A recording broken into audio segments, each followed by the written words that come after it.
Buenos días, chicos.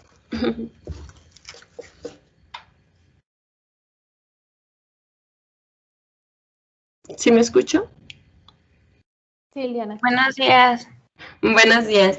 Vamos a dar inicio con el taller de paisaje sin apellido impartido por la maestra Cecilia Hernández. Buenos días, maestra. Buenos días, Eliana. Hola, ¿cómo están? Gracias por volverse a conectar. No sé quién nos acompañe del día de ayer, quiénes estuvieron por aquí el día de ayer o somos todos del día de hoy. Veo que aún siguen entrando. No sé si pudieran levantar la mano si alguien estuvo con nosotros el día de ayer.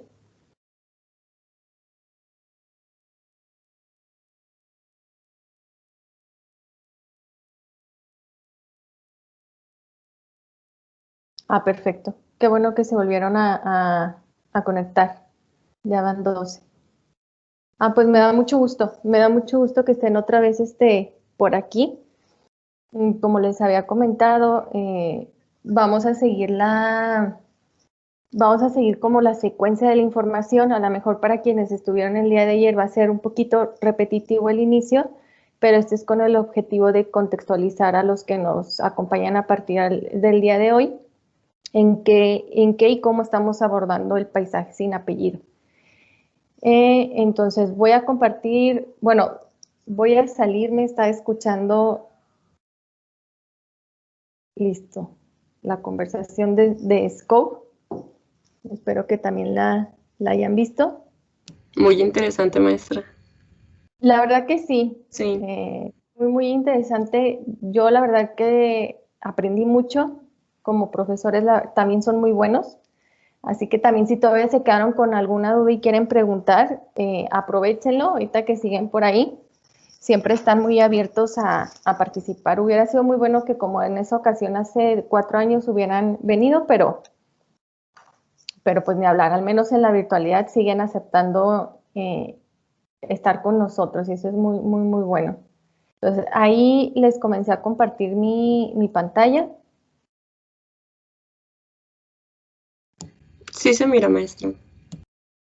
Aquí yo les pediría que de los que asistieron y que estuvieron aquí con nosotros el día de ayer, qué se les quedó grabado, qué dudas quedaron, qué comentarios quedaron por ahí.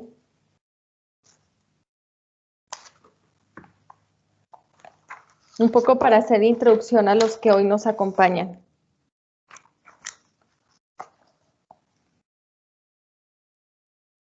Buenos días, soy Cassandra. Cassandra. Principalmente un comentario de ayer es que comprendimos un poco, bueno, mucho a grandes rasgos, que terreno y paisaje son cosas distintas. Es importante tomar en cuenta nuestro entorno al momento de diseñar y que paisaje engloba muchas cosas, pero se me fueron las palabras. Bueno, en síntesis, sí, comprendimos esa relación que debemos tener con el entorno. Sí, total. Muchas gracias, Cassandra. Ahí está. Ahí está. Para todos los que nos acompañan a partir del día de hoy, gracias por animarse a entrar. Desde el día de ayer yo explicaba que al ser 3 clases y que es un tema muy amplio hablar de paisaje y más esta intención de hablar del paisaje sin el apellido, pues 2 horas es muy poquito tiempo. Creo que no solo porque yo lo crea, sino porque en el ámbito de la planificación, en el ámbito geográfico, en muchos ámbitos, desde la sociología también se ha trabajado mucho el concepto de paisaje, pues estamos haciendo este esfuerzo, ¿no? Por como reentender qué es el paisaje. Entonces, en este reentendimiento del paisaje, yo les comentaba que se buscó que las clases tuvieran cierta secuencia que les pudiera ayudar a ustedes al momento de llevar a cabo un proyecto en el nivel de la licenciatura o de maestría o de doctorado, si van a estudiar o están estudiando pues que pudieran encontrar, además de una visión más amplia acerca de lo que es el concepto, pues también métodos de análisis y métodos de interpretación. Entonces, ahorita voy a repetir aspectos muy relevantes de lo que es paisaje sin apellido. El paisaje en sí es cualquier parte del territorio tal como la percibe la población, cuyo carácter sea el resultado de la acción y la interacción de factores naturales y humanos.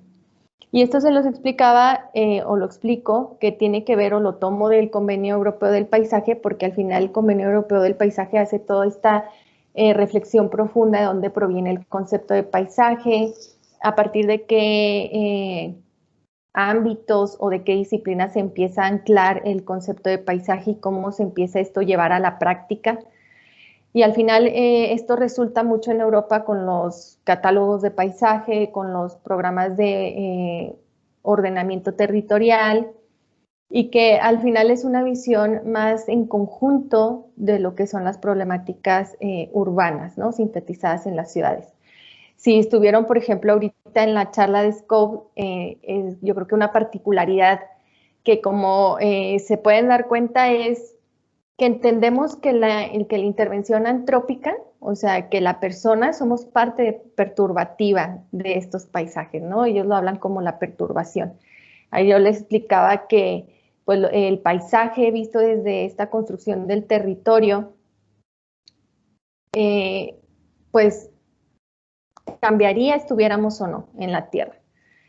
Entonces hemos acelerado demasiado esta transformación, tanto que ya ahorita se considera que no hay un retorno a una calidad, digamos, muy, muy óptima de la Tierra, ¿no? Y de que al final la Tierra o el territorio, visto desde una escala más manejable para nosotros, en arquitectura, en urbanismo, pues es el territorio y que por lo tanto al final está ya muy degradado, ¿no? Y van a comenzar a ser más recurrentes estas situaciones de encierro de COVID y luego las que vienen de post-COVID y luego que se dice que las pandemias tienen retornos de 100 años y que ahora con todo esto se genera mucho, siempre que pasan estos cortes, yo les llamo cortes en el tiempo como la pandemia, se empieza a generar mucha información muy, muy, muy, muy rápido. Y ahora lo que dicen es que los retornos de pandémicos pues no necesariamente tendrán que ser de 100 años, sino que pudieran ser de menos años, ¿no? Esto también es un factor muy importante que, sobre todo ustedes que son más jóvenes, al menos que yo, pues les tocará que sea más recurrente y al final son cuestiones que hay que convivir con ellas. Entonces, esto es importante porque el paisaje entendido solo como un elemento de las ciudades, como un carácter muy específico o solamente entendido como una visión de jardín o solo entendido como una visión del verde, pues no nos dan el alcance para pensar en la integración y la optimización futura de los espacios sin distinción si son paisajes, si son afuera de la ciudad, pero que al final dependemos de ellos para sobrevivir. Entonces, por lo tanto, si hicimos otras ciertas aclaraciones como que territorio y paisaje no son lo mismo, yo planteo que el territorio es el insumo del paisaje, el espacio no es el paisaje, el espacio es otra escala de análisis y se ha estudiado mucho el espacio a otra escala y se ha reflexionado mucho porque al final no observas lo mismo desde una escala urbana que lo que observas en una escala arquitectónica, pero que al final se habla también de la multiescala en el proyecto, que todas son esenciales. O sea, todas las escalas al final nos permiten comprender que el proyecto arquitectónico se inserta en una estructura urbana existente, en una ciudad existente. Entonces es por eso que nosotros cuando les damos clase en la licenciatura, pues siempre enfatizamos, ¿no? De que hay que estar conscientes de que el proyecto arquitectónico que ustedes generen en la clase, que la generen, sea taller 1, 2, 3, hasta titulación, pues inserta un ámbito ya existente, a una ciudad existente. Entonces la problemática difícilmente la vamos a encontrar únicamente en lo que ustedes conocen como un predio. Y casi siempre nos acotamos a un predio. Que en realidad esas problemáticas surgen desde una visión más amplia. De hecho, yo les comentaba que también es una temporalidad más amplia que toda intervención forma parte también de unas previas intervenciones. Y si se fijan al final, pues esta visión no es mía, es una visión compartida por arquitectos paisajistas, por arquitectos. Ahorita voy a poner mucho el ejemplo de Sergi y Oscar, que fueron profesores míos en el máster, pero que al final son cosas que en el máster no crean que nos daban una clase. En el máster nos decían, hay que hacer este proyecto, ¿no? Y ellos ponían ejemplos, como la charla que vieron hoy, que ellos presentaban sus proyectos, ellos eso hacían el primer día de clase.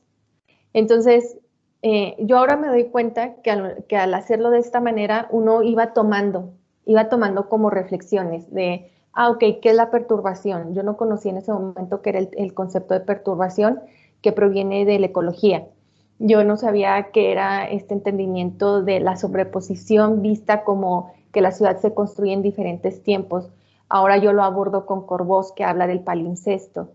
Pero son cosas que fueron enriqueciendo los proyectos y que al final se empieza a compartir esta visión que al final tiene muy poco tiempo que se comienza a introducir en Latinoamérica, donde se ha abordado más esta visión de integración del paisaje como un concepto unitario de integralidad.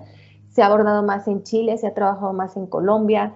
Yo diría que en México apenas estamos haciendo estos ejercicios, apenas se está haciendo investigación desde esta visión en donde el paisaje no tiene un apellido, sino es lo que envuelve todo lo demás, ¿no? Ahorita lo decía Cassandra, que era parte de estas reflexiones a las que ayer llegábamos, ¿no? Que el paisaje, ya lo dice, como que engloba a las demás cosas y es cierto, es lo que nos abraza, ¿no? Hay que recordar que también el territorio como insumo del paisaje, pues requiere el paisaje de ser interpretado. Entonces, el paisaje al requerir de ser interpretado, vamos a entender o entendemos que el urbano al momento que se sobrepone al territorio, transforma el paisaje. Entonces, a nosotros nos toca una ciudad en la que, a diferencia quizás de las europeas, el norte de México pues estaba muy poco poblado, ¿no? Estaba muy poco poblado, se habla de los apaches, hemos oído quizás hablar de Cabeza de Vaca, hemos hablado de la conquista, hemos oído hablar de los franciscanos, pero a diferencia de Europa, pues no somos de esas ciudades medievales, ¿no? Que quizás tengamos esos remanentes de toda esa estructura medieval, o quizás no estamos en Grecia con los romanos, pero eso no significa que no tengamos un antecedente, ¿no? Y que al final cada una de esas capas ha permanecido, una más que otra, quizás latentes en esta ciudad, y al final es lo que nos va a caracterizar, o los elementos que pudiéramos retomar para la caracterización de nuestra ciudad. Aquí es muy importante y acotar, ¿no? Digamos, si queremos ser muy concretos en por qué paisaje lo vemos sin hablar de paisaje urbano, ni hablo de paisaje natural, no hablo de paisaje cultural, no hablo de paisaje ordinario, no hablo del tercer paisaje. Todas estas son como del paisaje, se empiezan a retomar estos adjetivos para estudiar algo muy específico de la urbanidad o algo muy específico de lo natural. Pero sin embargo, paisaje como tal, como un concepto de unidad, así es como surge. La palabra paisaje, de sus diferentes aristas, tiene dos raíces lingüísticas. Una es Landschaft y la otra en Landscape. Land significa tierra o la propiedad del suelo. Shape significa forma, es un aspecto o un modelo. Entonces, land y escape nos acercan a la idea de aspecto de un territorio. Esto es bien importante porque conforme se ha ido adoptando la palabra de paisaje, es como digamos, como ha obtenido esa maleabilidad. Voy a poner ciertos ejemplos. Como aspecto de territorio, si se fijan, es lo que trata de enunciar el Convenio Europeo del Paisaje, y que también ayer comentaba y les explicaba a quienes estuvieron, que a partir del Convenio Europeo del Paisaje surgen todas las cartas del paisaje en Latinoamérica, las pueden revisar en línea. Surge la Carta Mexicana del Paisaje, surge la Carta Chilena del Paisaje, surgen estas cartas que hablan sobre el paisaje y los fundamentos que hay que considerar de los paisajes. Pero también es muy interesante que como la palabra del latín deriva en paisano. El paisano en Ciudad Juárez creo que es una palabra que siempre ha estado ahí como latente, ¿no? Cuando dicen, pásale paisano. No sé si recuerdan un comercial de los que vienen del norte de Estados Unidos que dicen, es que pásale paisano. Y esto tiene que ver con la gente que cruza cierto territorio y que al momento de cruzar ese territorio nos referimos a él como paisano. También se usa la referencia de paisanaje y pues hay muchas otras acotaciones de cómo esta maleabilidad del paisaje, ¿no? En la palabra también cómo existe. De pagos, por ejemplo, el paisaje, antes de que se definiera tal como paisaje, en la época medieval, el pago se utilizaba, digamos, el pago estaba en ese momento, el pago definía el paisaje, porque acuérdense que en la época medieval todavía no existía el concepto de paisaje, pero se ha estudiado que cuando en la época medieval usaban la palabra pagos, se estaban refiriendo a la zona exterior de la muralla en la época medieval para referirse a las zonas agrícolas en las que se les pedía un pago y se refieren digamos, a esa zona del territorio como la zona de pago. Entonces, es bien interesante porque al final es una construcción, o sea, tanto el lenguaje escrito como el lenguaje del paisaje surgen a partir de una construcción en el tiempo. Lo otro es que de pagos deriva en país, y país que es lo que expresa una idea de una región, ¿no? Una provincia o un territorio, que junto a una nación es lo que actualmente es un país, ¿no? Entonces, se fijan, es como un círculo que ya cuando te lo pones a estudiar, pues te das cuenta que tiene mucha lógica el por qué el paisaje lo vemos como, o lo vemos más bien sin excluir aspectos de él. Esto es bien importante, lo pueden revisar, yo les recomiendo que lean a Marina Weisman. Ella habla precisamente de que las categorías, cuando se adhieren a un concepto, pues lo que provocan es que comenzamos a excluir aspectos de lo que se está estudiando. Y en ese afán de no excluir aspectos de lo que estaba estudiando, pues lo que se transmite es un paisaje sin apellido.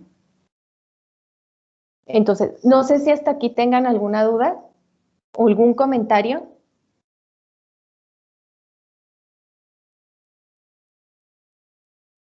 Nada más recuerden que yo no veo en la pantalla si alguien levanta la mano o algo. No, maestra, no hay manos levantadas. Gracias, Ileana.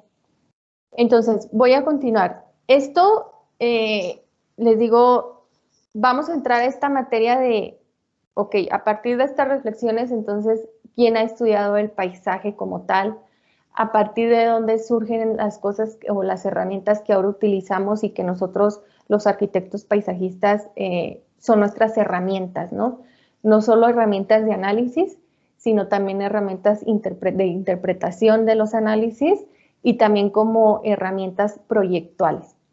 Porque al final, si se dan cuenta, por ejemplo, a mí me llamó mucho la atención ahorita de los proyectos que presentaron Scope. Algunos los conocía, pero el proyecto de la rearquitectura de la cárcel es muy nuevo. Yo había visto muy poco de él.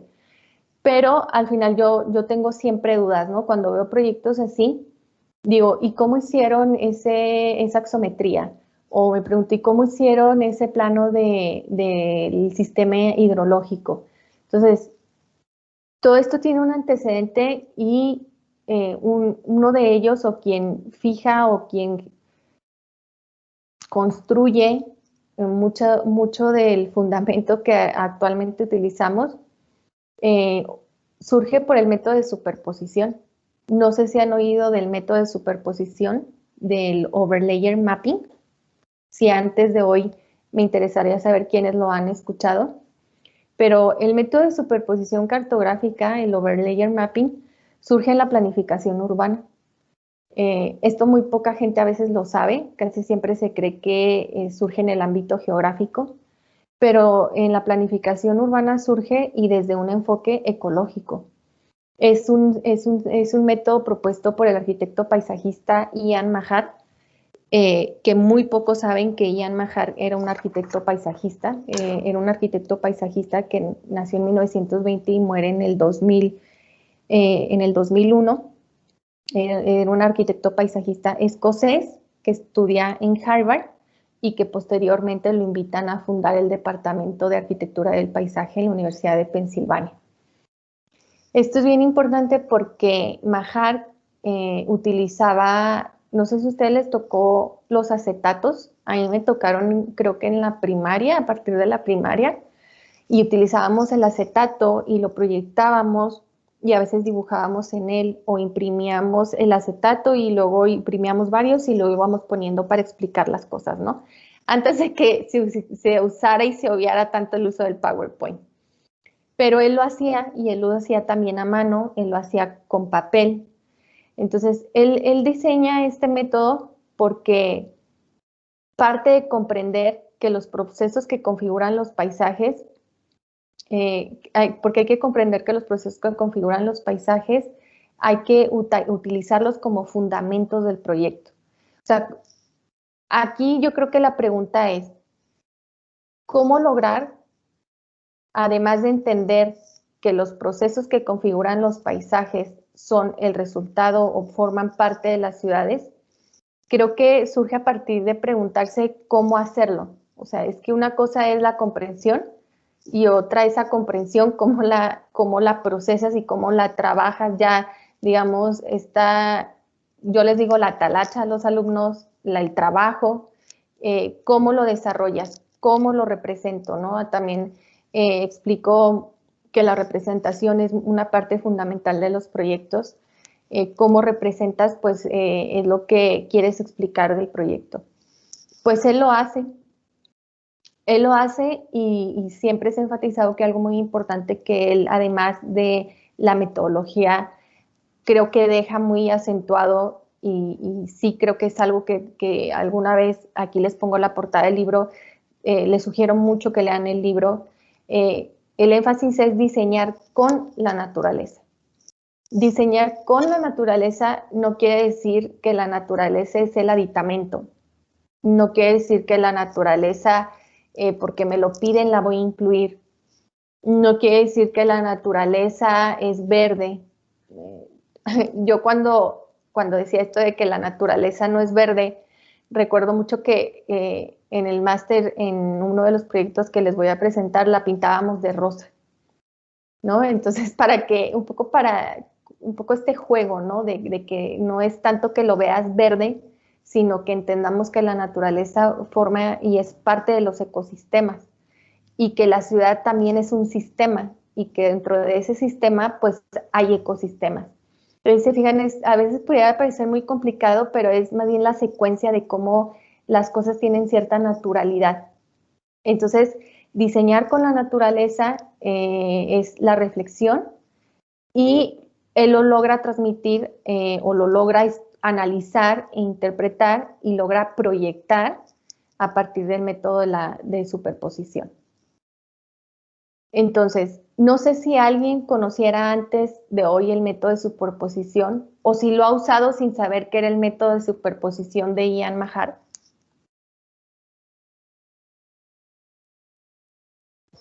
No, yo nunca lo había escuchado, la verdad. ¿No? ¿Quién es? ¿Eduardo? Aarón. Hola, Aarón. ¿No lo habías escuchado y lo habías así como que usado, así como que dices, alguna vez vi esto y lo repetí? No, la verdad no. ¿No? ¿Tú en qué licenciatura estás?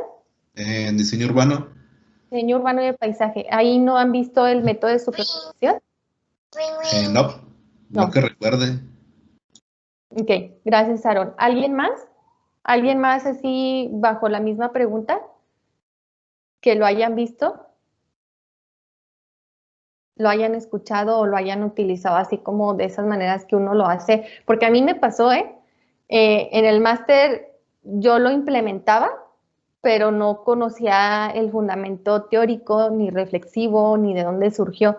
Les digo que ahí es así como que te aventaban al ruedo y toma las herramientas que captaste de lo que yo te presento y ahora con el doctorado en esta búsqueda del método para mi tesis me di cuenta cómo se llamaba, quién lo funda, por qué reflexiones lleva consigo. Entonces, esto puede ser también un aspecto que nos pase en la vida profesional, que aprendemos a hacer cosas, pero que no nos damos cuenta que forman parte de un método. Y yo sí creo que cada alumno, que cada uno de nosotros, que cada uno de ustedes empiece a encontrar sus propias maneras de expresar las ideas y que sí tiene que ver con métodos quizás ya muy arraigados o muy establecidos, pero que se empiece a innovar en ellos, ¿no? Entonces, aquí no es que descubramos los hilos negros, sino que comenzamos a identificar la innovación dentro de estos métodos de análisis o de proyección. Entonces, esto es bien interesante porque el método de superposición que habla de diseñar con la naturaleza, un fundamento fundamental, además del con, es que los procesos son entendidos como valores. ¿Esto qué quiere decir?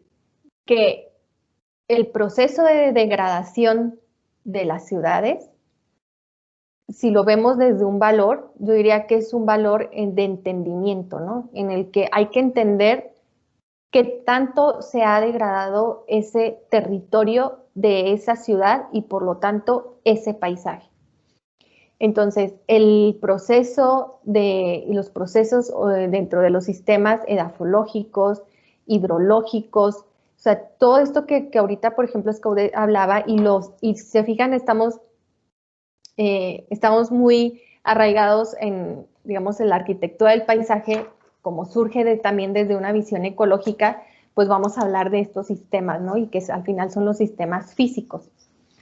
Entonces, todos esos procesos que llevan a cabo los sistemas físicos bajo nuestra intervención o sin nuestra intervención, los vamos a visualizar como los valores que nos van a permitir generar proyectos.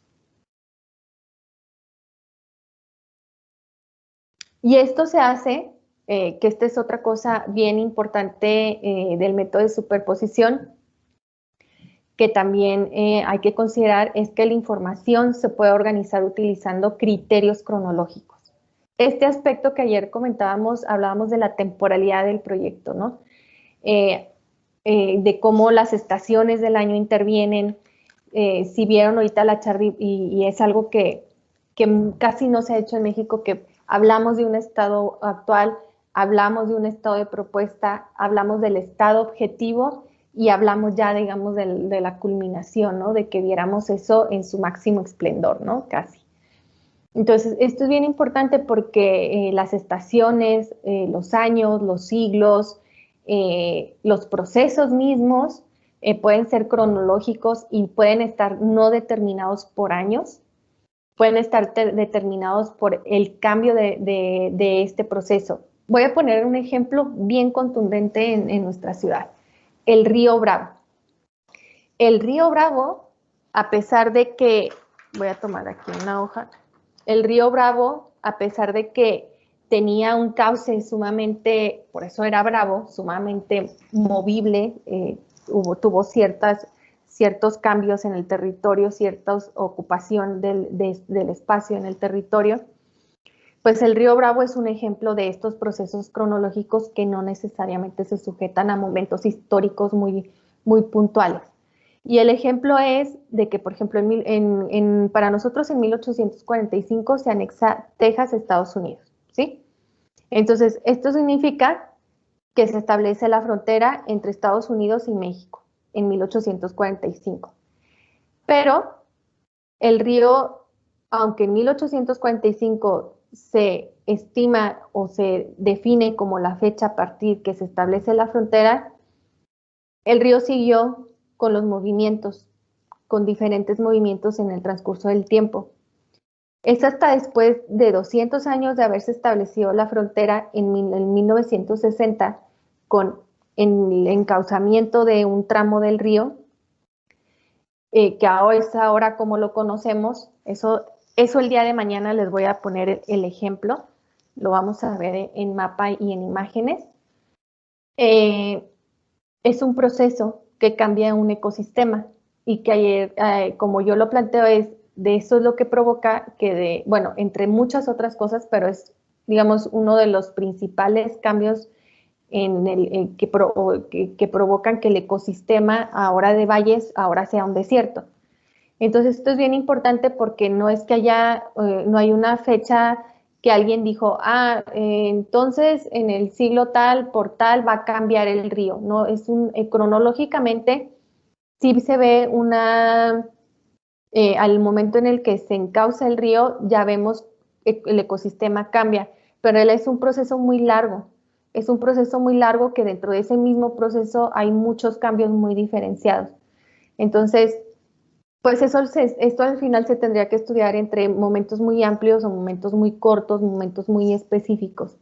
Pero a eso se refiere que la información puede ser bajo diferentes criterios cronológicos y va a depender mucho del tipo de proyecto que estemos haciendo. Esto también, a pesar de que el método de superposición cartográfica se implemente varias veces, siempre el resultado va a ser distinto. ¿En qué sentido?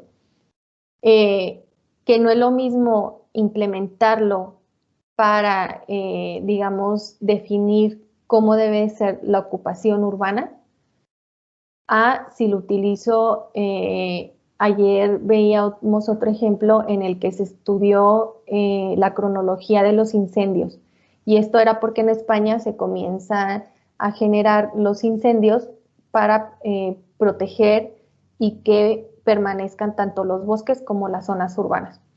Ahí también hicimos la superposición, pero obviamente se agregan otros datos o se suman otros datos en relación a una ocupación territorial. En la ocupación tiene que ver con más datos base, como de los sistemas físicos y la urbanización, en cronología, cómo ha sido, cómo se ha dado, en qué estado se encuentra. En el otro, pues también teníamos que sumar información de los incendios, cómo han sido estos incendios, en qué lugares se ha dado, qué afectaciones ha dado al urbano. Entonces, digamos que hay una variable más que los incendios y toda su referencia geográfica que pudiéramos encontrar representada y aunque no la encontráramos, la tuviéramos de alguna manera que representar. Entonces, si se fijan, los resultados en función del proyecto van a ser distintos a pesar de que se utilice este método. Lo que sí, digamos que como base es que vamos a comenzar por los datos más antiguos y se prosigue hasta el momento actual mediante la estructuración de los mapas en capas. Esto es lo que llamamos el layer cake. Y esto significa que de manera que cada uno de los niveles depende de las características de las capas inferiores. O sea, y otra vez retomando esta idea de que el antecedente de cómo se origina la ciudad, pues forma parte de lo que hoy configura las características de nuestra ciudad, ¿no? Yo les sugiero que respecto a esto, pues Corbós, digamos que es quien guía todas estas corrientes del palimpsesto. Después yo creo que han oído hablar de la ciudad hojaldre y así, han ido existiendo otras, digamos, a partir de ahí surgen otras visiones que no son las mismas, pero el principio es ese, el palimpsesto. Entonces, creo que siempre es bueno que busquen estas fuentes primarias, principales, y que Corbós es quien comienza esta visión del palimpsesto. ¿Cuál es la diferencia en un palimpsesto a la visión del hojaldre? El palimpsesto son estas tablas que se usaban en la antigüedad, que como no existía el papel, pues se utilizaban y si había que volverlo a usar, se borraban. Pero dentro del borrado quedaban ciertos elementos de lo que anteriormente se había grabado. Por eso es el palimpsesto, porque igual en las ciudades, a pesar de que se ha borrado ciertos, por ejemplo, en nuestra ciudad se ha borrado lo agrícola, pero ha permanecido la sequía. Y ciertos tramos de esa sequía han sido tapados por calles, pero otros no. Entonces, por eso es esta idea de palimpsesto. El hojaldre A diferencia del palimpsesto, el hojaldre habla únicamente de la superposición, sin considerar el borrado y las permanencias bajo ciertas cualidades o ciertas circunstancias. Entonces, Ian Maher lo lleva a cabo, o sea, implementa su método, y un ejemplo muy conocido, digamos, dentro del ámbito. Curiosamente, este método se usa mucho en la evaluación del impacto ambiental. Es bien curioso porque uno pensaría que al surgir en la arquitectura del paisaje, pues todos los arquitectos paisajistas lo vamos a usar, ¿no? O lo han usado, o que en la arquitectura se conoce, o que por haber surgido en el ámbito de la planificación urbana, en la planificación urbana iba a estar dado que se usar, y no es así. Se ha usado más en el estudio del impacto ambiental. Pero es por eso que les recomiendo su libro. Está en la biblioteca. Está en la biblioteca central y está en la biblioteca de Yada. Y ahí yo decidí que era muy importante que vieran este ejercicio que él hace, porque es un proyecto que él lleva a cabo. Es en Staten Island, lo que le llaman el Borough of Richmond. Está hecho por Ian Maher y varios estudiantes de él. Y esto es bien importante porque este proyecto, aunque en el libro no vienen las imágenes regionales, él asume que para llevar a cabo el proyecto tenía que estudiar también la ciudad de Nueva York. Entonces, Nueva York se encuentra al noroeste, tiene cierta inclinación, digamos que de este mapa. Aquí está. Se ve en blanco, pero aquí tendría que aparecer Central Park. Hacia acá está Central Park. Y es también un estudio regional de esto, ¿no? La relación entre Nueva York, sobre todo por Manhattan, y Staten Island, ¿no? Que en la actualidad de Staten Island, si recuerdan con el huracán Katrina, se perdió mucho la zona urbana. Actualmente en esta zona James Corner hizo el proyecto de Fresh Kill, y les comentaba, nosotros en el máster intervenimos, no lo voy a poner hoy, pero se intervino esta zona también de Staten Island con un proyecto que tratábamos de integrar con el de Fresh Kill de James Corner. Entonces, y obviamente vimos esta base que él ya tenía, ¿no? La estudiamos para saber si estábamos bien, mal, si la superposición tenía lógica o no. Es un proyecto muy completo. Aquí, por ser una versión impresa, pues no se puede visualizar la superposición, pero se ponen los mapas que, digamos, que integraron esa superposición. Incluye lo que es la cama geológica, la superficie glacial, es geológica, pero aquí es muy importante entender que esta zona del globo terráqueo, que esta zona de Staten Island, con los huracanes se va a ir perdiendo suelo. Y esto es porque geológicamente el suelo es glaciar.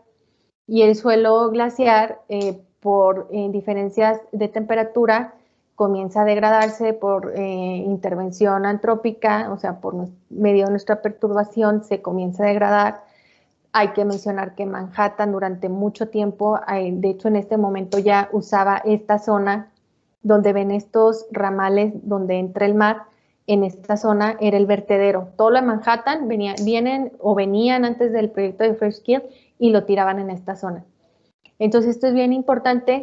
Ya en ese momento él lo detectaba y va a haber una pérdida de suelo. Esto es un hecho que hay que asumir dentro del proyecto y, digamos, era en su conocimiento porque se marca en azul. Estas son las zonas que se van a inundar y que muy probablemente se van a perder en un futuro. La hidrología aquí se enfatiza más en relación ya a este suelo. Se ve cómo esta agua va a inundar. En algún momento se piensa que este island puede desaparecer y que esta es la superficie que quedaría, digamos, como más factible, ¿no? Que aquí ya me estoy adelantando como 10 pasos de él por conocer la zona, pero este es digamos, es el suelo que en ese momento tendría viabilidad para proyecto.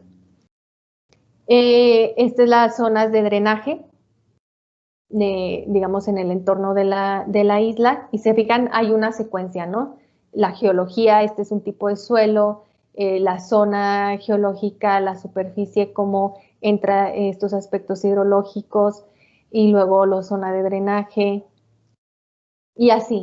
No voy a explicar cada uno porque en realidad es un proyecto muy amplio. Las superposiciones llevan tiempo, es un trabajo de organización, además de entendimiento, ¿no? Pero habla lo de la land use, el suelo ocupado en ese momento, digamos, lo llaman como, se traduciría como las marcas del paisaje históricas. Habla de las inundaciones, hace mucha sección también geológicas, que este es otro aspecto muy relevante que también vamos a abordar, la importancia de la sección, que aquí se habla más sobre corte, pero corresponden, y que muy pocas veces, yo soy bien insistente en los talleres, que se quieren muchas veces resolver los proyectos en planta, pero que es bien difícil que se resuelvan ahí. Siempre el proyecto tiene dimensionalidad, así como tiene temporalidad, tiene 3 dimensiones, ¿no? Entonces hay que abordar las 3 dimensiones en el proyecto para entenderlo en su totalidad. Otro aspecto muy relevante de la superposición es que definitivamente hay que organizar la información. O sea, uno va haciendo el análisis, pero hay que encontrar la manera también de organizar toda esta información. Y esto nos lleva a estas tablas que él hace de cómo va haciendo esa interpretación. Hay una referencia escrita, una referencia también porcentil, hay una referencia de colometría. Yo en mi caso, por ejemplo, descubrí por medio de mi lectora de tesis, la doctora Purificación Díaz, que también fue profesora mía. Estas tablas, creo que en Latinoamérica, yo al principio las traté de implementar, pero no, al menos yo en Juárez no lo logré, porque por este aspecto que yo les digo, es tanto la especificidad de los contextos que no en todos, o sea, las metodologías no son replicables de manera exacta. Entonces, esto tiene una base muy empírica, ¿no?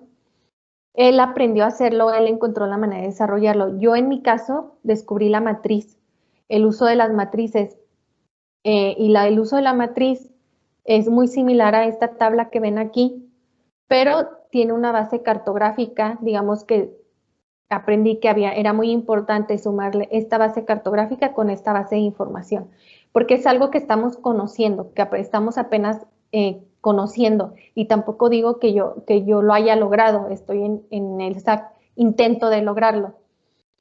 Entonces, esto se los comento porque a partir quizás de que vean hoy el método, ya que tienes toda la información, se vuelve un mundo de información. Entonces hay que encontrar la manera de organizar esto. Entonces está esta tabla que él presenta, hay matrices que los pueden encontrar, el uso de la matriz también se usa mucho en el estudio del impacto ambiental, y lo explican. Entonces hay muchos ejemplos de esto ya. Bueno, sigue con el análisis de las capas. Si se fijan, esto ya es muy puntual del sistema vegetativo. Termina con estos mapas síntesis de las zonas, de las áreas que se han conservado. Habla también de las zonas, digamos, de recreación, de las zonas de urbanización, y sinteticen este mapa, ¿no? Aquí yo primero me interesaba que vieran la página completa, porque este mapa pues ya tiene toda una descripción que surge, además de la superposición cartográfica, también de esa interpretación y organización por medio de una tabla, y se le suma todos estos datos históricos de la narrativa, y pues termina en una explicación muy concreta de lo que se pudiera hacer como proyecto. Este es el mapa, que al final él lo que buscaba era las áreas potenciales de urbanización en relación a las zonas de conservación y en relación a las zonas posibles de recreación, ¿no? Algo muy interesante también, no sé si alguien quiera preguntar o comentar. No, es que por ahí hay un micrófono. No, maestra, ninguna mano está levantada. Gracias, Liliana. Entonces, algo también muy importante es el uso de la colometría en la explicación de la conservación, recreación y las áreas a urbanizar. Esta colometría nos explica a veces el 1, el 2, 3, el 4 tenía que ver con intensidades. El color que aquí ya le está sumando otro elemento de la metodología, que es la colometría, ¿no? Y que la colometría la usamos mucho para las intensidades, para estos mapas, no sé si ahorita vieron el mapa de temperatura que presentaron Sergi y Oscar, también lo hacen por medio de la colometría. Entonces, la colometría en el mapa por medio de la degradación es muy interesante en el uso del análisis de la temperatura o de la intensidad, sea intensidad de urbanidad, sea intensidad vegetativa, sea intensidad en dinámica peatonal, sea intensidad en flujos vehiculares. Entonces, aquí voy a hacer como una pausa antes de presentarles ya como esta etapa actual de en qué existe ya este método, en qué herramientas las estamos usando ya y no sabíamos que era el método de superposición. Y hago esta pausa para que comencemos como esta base de comentarios. Ya no vi dónde, aquí está un cuadro.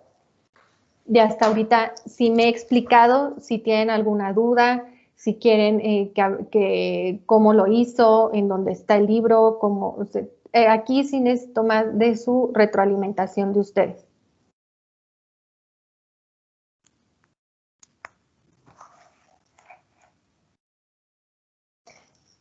Otra cosa que me interesaría saber, que creo que es muy pertinente, ¿cómo han hecho ustedes, por ejemplo? Yo sé que hay de los de la licenciatura de diseño en planificación. Es diseño urbano y planificación y paisaje, ¿no? Me interesaría mucho saber cómo han llevado a cabo su práctica en los análisis. Esta parte me interesa mucho, mucho saber. Entonces, si me pudieran comentar.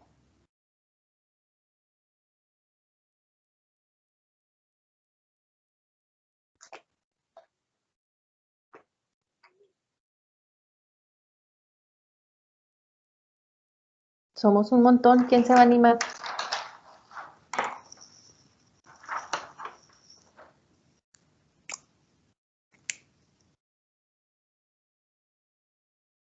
Es más, si alguien tiene un ejemplo de lo que ha hecho y nos quisiera compartir. Dulce. Hola, Arqui, buenos días. Buenos días. Bueno, ya viendo, por ejemplo, los ejemplos de mapas que nos puso, me recuerda mucho a lo que hacíamos en la clase de puentes interdisciplinarios en arquitectura, que era con ARGIS, en donde nos daban como toda una base de datos de hasta un estudio de toda la zona, desde educativos hasta económicos, y hacíamos estos tipos de mapas colorimétricos.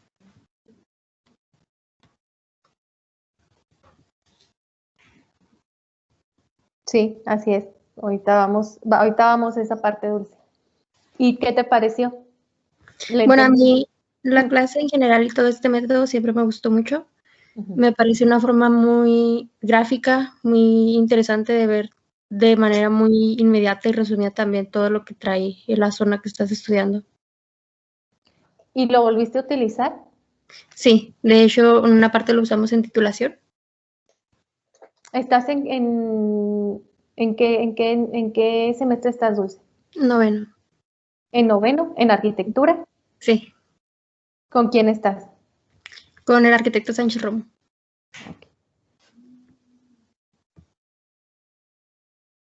Sí, es de verdad muy útil. ¿Alguien más?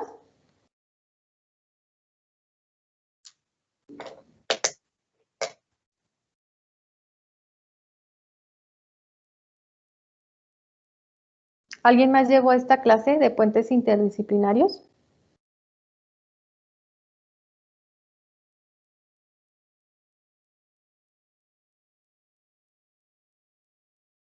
De los de la licenciatura de la DUC. Es diseño urbano y paisaje, ¿no? ¿No? ¿Sí están por ahí? No, yo no la he llevado. No, Cassandra. ¿Y qué te parece el método? Me parece pues, bueno. Yo solo he aplicado como al momento de estudiar los lugares, maquetas de modelo urbano o contextuales. Solo he hecho ese tipo de estudios, nunca he profundizado tanto, creo que aún no llego a ese nivel, pues ya estoy en cuarto semestre, a lo mejor en el próximo, no sé cuándo me toque, pero lo que nos explicó hace rato sí me ayudó como a introducirme en qué consistía y cómo lo puedo aplicar ya en un futuro. Muy bien, Cassandra. La verdad es que este método es muy maleable. Y, digamos, ahorita que estés en taller 2, ¿en qué proyecto van, Cassandra? Estamos, ¿cómo que en qué proyecto? Están haciendo algo en Yada, ¿no? Sí, sí, una plaza de comidas enfrente del estacionamiento Niveles. De la. Ujú. Ok.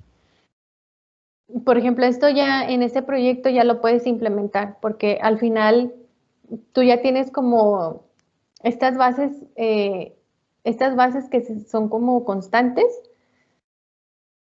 Por ejemplo, ¿cómo lo harías? No, te han de haber dado un AutoCAD y te han de haber dado una foto aérea, ¿no? Sí, precisamente. Sí, me acuerdo cómo era. Entonces, empieza uno a identificar los aspectos o las características de los que hablábamos ayer, que son el suelo, la vegetación, si hay flujos de agua, todos estos, ¿no? Entonces, eso ya comienzas a hacer tú la capa. No hay muchas capas, muchos layers que no existen, porque no es algo muy explorado y muy utilizado desde esta perspectiva, al menos en los primeros semestres. O sea, no, digamos, nosotros como profesores damos la información, pero no hacemos como este ejercicio de dárselos por capas. Pero tú lo podrías hacer un poco para que se den cuenta los que están en primer semestre. Entonces, cuando llegan al segundo, los que están ahorita en primer semestre, los que van a taller 2, cuando se da taller 2, todos los profesores hacen una reunión, se definen los proyectos que van a hacer, por proyecto se les da las bases, ¿no? Tanto el plano como la aerofoto. Entonces, esto es muy coordinado en taller 2. Les hablo de taller 2 porque yo di taller 2 y pues el doctor Rivero da taller 2. Entonces, es muy coordinado. Si esto lo quisieran implementar para definir cuáles son las problemáticas, porque esta es otra cuestión muy esencial. Para hacer proyecto hay que determinar problemáticas y las problemáticas no necesariamente son problemas, son circunstancias que pueden definir el proyecto, tanto positivas como negativas, ¿no? Entonces, cuando les den esta información, a partir de ver los elementos que se pudieran usar para caracterizar un lugar, uno empieza a trazar. O sea, uno empieza a decir, ok, vegetación. Parece algo muy simple, pero que al momento de hacer la superposición, cuando sumas el suelo, cuando sumas el suelo le sumas la vegetación, cuando sumas la topografía o relieve, como también muy probablemente unos ya hayan comenzado a usar, que el relieve luego en arquitectura se nos olvida mucho y asumimos que todo es una plancha. Y no es realidad eso. La realidad es que hay un relieve y que por lo general no hemos asumido trabajar en función del relieve, pero existe. Y luego le sumamos, digamos, esa capa urbana, ¿no? Y la urbana la desglosamos. Todo eso, la superposición tiene como objetivo lo que decía esta Dulce, cruzas la información. Al momento de cruzar la información, que es este ejercicio que hace Yamaha en este proyecto, te da de manera como muy visual, lo diríamos como muy palpable, si hay relaciones que se encuentran, si hay relaciones que queremos generar un ejemplo, una zona vegetación con excluir una zona urbana y que nos preocupe que ya la zona urbana esté llegando a esa zona de vegetación, entonces inmediatamente uno reacciona y dice, hay que preservar esta zona vegetativa, ¿no? Pero eso te lo da el cruce de información por medio de la superposición. Esto es bien importante que también asentarlo porque por lo común los planes de desarrollo urbano nos presentan los mapas de manera aislada, o sea, nos presentan un mapa de AGEPS, nos presentan un mapa de normativa, nos presentan un mapa, está el plan hay uno que viene muy definido o muy concreto en la cuestión de equipamientos, pero en ningún momento nos muestran algo que nos diga, es que se cruza esta información o por medio de cruzar esta información o por medio de ver todas estas cuestiones bajo una visión en la que todas se complementan y todas se integran, se podría lograr esto. Entonces, no es que estén mal, es que digamos que hay que avanzar en hacer la integralidad de las problemáticas y no verlas de manera aislada. Entonces, ahorita voy a seguir compartiendo y lo que van a ver es ejercicios de proyectos. Únicamente les voy a pasar esta parte de proyectos en los que participé en el máster, pero me quedo solo en el momento de la superposición. Hoy el objetivo era que habláramos y entendiéramos este aspecto y la importancia y la relevancia del método de superposición. No porque sea el único método que existe, sino porque obviamente al estar en una carrera, en una licenciatura de arquitectura, yo soy arquitecta paisajista, pero independientemente que ustedes estén estudiando arquitectura y yo sea arquitecta paisajista, todos estamos interviniendo en la transformación de los paisajes. Por lo tanto, todos debemos de asumir el impacto que generamos al momento de proponer un proyecto en las ciudades. Es por eso que dentro de las metodologías, pues me puse a hacer una reflexión de cuál compartir y cómo compartirla, ¿no? Entonces, en esta etapa, estos proyectos, hasta ahí me quedaré. Son más amplios y abordan otras metodologías como la fotográfica, que mañana profundizaré en los métodos en donde se puede implementar la fotografía, cómo por ejemplo, yo los he implementado, cómo se han implementado en México y en otros proyectos. Entonces, ahorita lo que me interesa de lo que van a ver es que pregunten cómo lo hice. Primero, si se entiende cómo lo hice y después si pregunten no cómo lo hice, porque de nada serviría que yo les hable de un método si no entienden cómo lo podrían hacer ustedes. Aquí muy prácticamente puedo haber dicho, bueno, necesitan tal programa y vamos a hacer este ejercicio, que era una opción, pero no se usa un solo programa. O sea, para hacer una superposición usamos varios programas y usamos varios insumos que nos permiten llevar a cabo la superposición. Entonces, ahorita se los voy a presentar esperando sus preguntas. Voy a volver a compartir.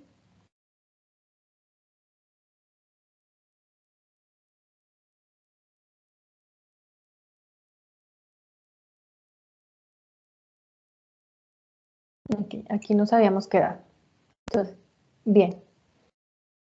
Efectivamente, esto que dice Dulce respecto a la materia de puentes interdisciplinares, usan el sistema de información geográfica. Entonces, aquí es bien interesante saber que el método de superposición cartográfica de Ian Manhart, el Overlayer Mapping, es la base que quien fundó GIS, es la base que utilizó para crear el programa. El programa se basa en el método de superposición de Ian Manhart. Y estos son aquí yo se los enmarco. Esta es una pantalla del programa. Lo conocen como GIS, lo conocen como GIS, lo conocen como ArcGIS, pero en esencia utilizan la superposición de Ian Manhart. Entonces, aquí es donde nosotros encontramos los layers, ¿no? Entonces, esto es bien interesante porque a veces usamos las herramientas, pero pues tiene este principio de dónde se originan y para qué se originan. Entonces, cuando surge el sistema de información geográfica, inmediatamente como que hay un boom. De hecho, déjenme les digo que no tiene mucho tiempo. Yo el máster lo comencé en el 2014 y no usábamos el sistema de información geográfica. No lo usábamos porque la herramienta en la licencia es cara, porque no mucha gente lo sabía implementar, porque por muchos aspectos no se usaba el sistema de información geográfica. Entonces, cuando se empieza a implementar, lo usan mucho los estudios o los geógrafos, lo comenzaron a usar mucho, Por ejemplo, se usa para algo que le llaman un estudio de una cuenca añadida, así se llama este estudio. Aquí viene la página donde pueden ver este estudio. Lo utilizan muchísimo, les digo, lo del estudio del impacto ambiental, ¿no? Entonces, en su momento, pues, yo cómo lo aprendí a hacer con AutoCAD. Cuando no se usaba el sistema de información geográfica, nosotros lo que hacíamos, y si se fijan, yo aquí le tomé un recorte de pantalla a uno de los mapas que utilizo en la superposición de mi investigación de tesis, que es el mapa de 1766 de Ciudad Juárez. Que este mapa en Sistema de Información Geográfica no lo he podido georreferenciar. Bueno, hasta ese momento yo tenía muy pocos datos para la georreferenciación. Ahora, ya que lo logré hacer en AutoCAD, ya lo pudiera meter al programa y entonces sí georreferenciar en el GIS, que es lo ideal, sería mi siguiente paso. Pero si se fijan, el AutoCAD pues también usa un principio de layers. Y esto es bien importante porque a veces los alumnos dicen, ay maestra, pero pues yo soy bien insistente y Liliana no me dejará mentir que las herramientas son, no hacen el diseño, no hacen el análisis, no hacen la interpretación. Son herramientas. Te ayudan a organizar, o la superposición te ayuda a organizar la información de tal manera que ves todas las capas. Pero aquí la reflexión la logra Ian Mahart y la logra a partir de mucha información de su propio background que le permite reflexionar en torno a lo que se estaba estudiando él en ese momento. Para nosotros hay que también entenderlo así. Estas son herramientas organizacionales que nos permiten ver el cruce de información, que nos permiten ver la superposición de la información, sobre todo, por ejemplo, si estamos haciendo un estudio del antecedente de una ciudad, puede ser histórico, puede o no ser histórico, puede ser de las estaciones del año o no. O sea, esto dependiendo el enfoque del proyecto, ¿sí? Pero es así, o sea, yo soy muy insistente en las clases que a veces imprimen, o sobre todo ahorita en lo virtual, vamos a revisar y vemos los PDFs de su proyecto, ¿no? Pero los vemos como manchitas. Entonces, esto pasa y siempre yo lo comento que tiene que ver con la calidad de línea que le asignes a cada una de estas de tus layouts, ¿no? A cada capita tiene cierta configuración. Entonces, ahí les hago este comentario porque a veces también perdemos esto de vista. Si metemos todo un proyecto en una sola capa, pues grave error, porque entonces no va a tener calidad de representación. Entonces, aquí se suman dos cosas. Uno, la organización de capas y entender la construcción del mapa, que es un poco lo que trataba de explicarle ahorita a Cassandra, que por ejemplo a mí me dieron este mapa, no me dieron las capas del mapa. Yo fui generando las capas. Entonces, cuando uno va generando las capas, esto te permite que cuando tengas la superposición, pues vas haciendo una referencia de capas en donde ves el cruce de información y en donde entonces ves el cruce de problemáticas y en donde entonces te permite ver el proyecto futuro. Y lo segundo es la importancia de la representación, ¿no? Que tenemos que aprender a darle calidad a esas líneas. Entonces, el AutoCAD también usa este principio de Mahart. El otro es el Adobe Photoshop. El Adobe Photoshop es otra herramienta que utilizamos muy comúnmente, que se usa muchísimo en la actualidad, lo usan mucho para los renders, pero que también surge por el método de Mahart, ¿no? Entonces aquí les pongo un ejemplo también, lo usé ahorita en taller 5, porque generamos la base para la repentina y entonces cuando yo quiero enfatizar cosas, pues uso Photoshop. Pero sin olvidar esto, ¿no? La organización por las capas de lo que quiero explicar y cómo lo quiero explicar. Entonces, pues Photoshop también es principio Mahart. El otro es Adobe Illustrator. Yo uso mucho Adobe Illustrator, muchísimo. Yo soy de esas personas que si me quitan el Adobe Illustrator, lo haría a mano, pero el principio que haría a mano es este que ven aquí en Adobe Illustrator. Lo organizamos aquí la información y se fijan también en su organización de capas. Aquí, por ejemplo, es el plan de desarrollo de 1953. Igual no te dan las capas. en función de lo que yo estaba analizando, en función de lo que ustedes quieran analizar, es cómo se generan las capas, ¿no? Y esto al final, igual cruzado con los demás años de la ciudad, pues me da cierta información de problemáticas. En este caso, pues yo estudio cómo se transforma el paisaje en la ciudad y ese es el objetivo de esta superposición.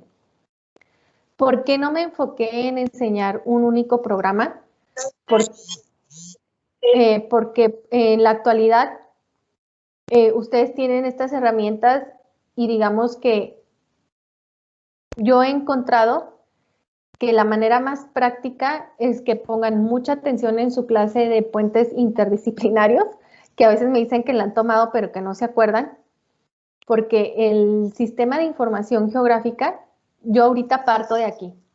Si yo quiero hacer un mapa, sea arquitectónico, porque también se usa en el proyecto arquitectónico, siempre entender este contexto, independientemente de la escala que esté usando. El sistema de información geográfica pues ya es muy completo, ¿no? Haría lo que en su momento hizo Mahat de dibujar lo que no estaba dibujado, ¿no? Y el sistema de información geográfica ya nos da unas bases muy precisas, ¿no? Nos da mapas base como cuando abrimos el Google Maps y ya viene esa base, ¿no? Nos da una base de relieve.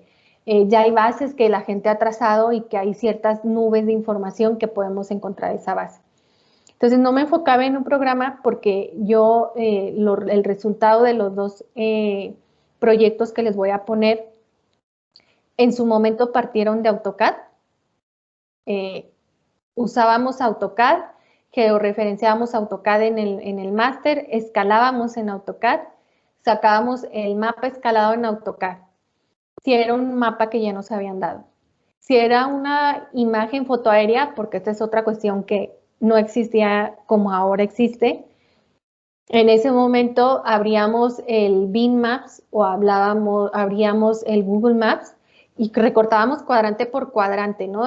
Encontrábamos una escala muy precisa que nos permitiera ver a detalle la ciudad y sacábamos cuadrantes, ¿no? Y luego esos cuadrantes los hacíamos photomesh en Photoshop y luego nos regresábamos a AutoCAD y en AutoCAD escalábamos este mapa o esta aerofoto ya armada por medio de photomesh en cuadrantes, le escalábamos y entonces sí ya teníamos una base de mapa.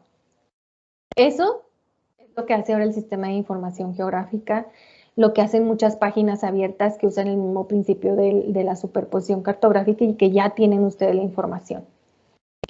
Después de esto, digamos que yo ahorita el AutoCAD lo pongo para que se entendiera que usa también el principio y porque ustedes como arquitectos usan muchísimo el AutoCAD y siento que a veces falta explotarlo en cómo lo podrían usar. Esta es otra manera, ¿no? Sumarle las bases territoriales a sus propuestas y hacer la propuesta arquitectónica en relación a ese territorio existente o ese territorio con esa urbanidad ya existente, ¿no? Por eso es que era importante o relevante incluir el AutoCAD.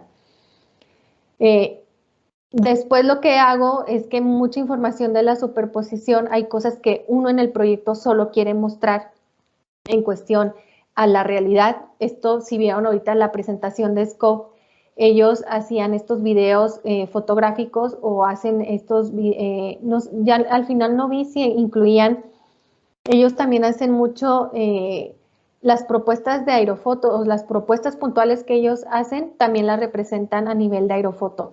De aerofotos o fotos aéreas que ustedes la llaman y todo ese proceso se hace en Photoshop, ¿no? Pero siempre termino en Illustrator, o sea, del GIS o del AutoCAD en su momento llegábamos a Illustrator.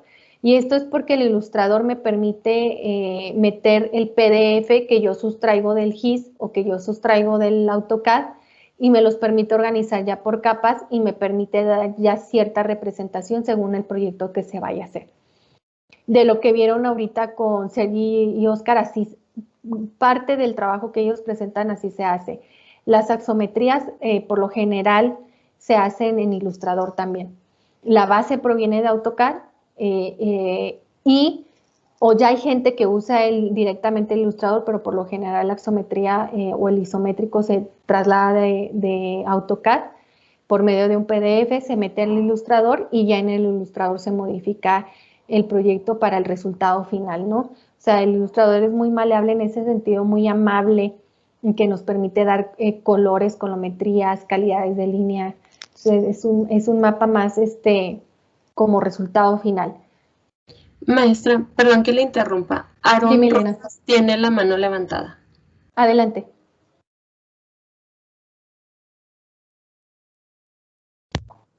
¿Sí se escucha? Sí. Tengo una duda. Ahorita Sí. que está hablando sobre el Adobe, cuando mete el PDF, ¿tiene que ir creando usted capa por capa en base a lo que va a hacer o ya lee las capas o cómo está eso? Es que yo nunca he usado esos programas y sí me interesaría.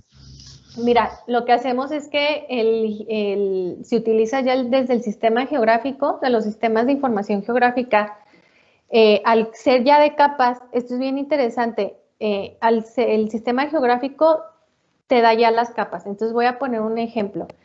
Me voy a regresar aquí. Tú en el sistema de información geográfica, tú pudieras dividir ya por relieve, hidrología. La hidrología la podrías subdividir por escorrentía, por flujos, no sé, además de escorrentía, por cuencas geográficas, por zonas de inundación. Podrías agregar un layer de asentamientos, podrías en asentamientos agregar unos ocupados y otros desocupados, ¿sí? Entonces, cuando tú aquí en el sistema de información geográfico te da una función de exportar el PDF, tú solo prendes la capa que quieras exportar. Por eso les digo que es mucha organización.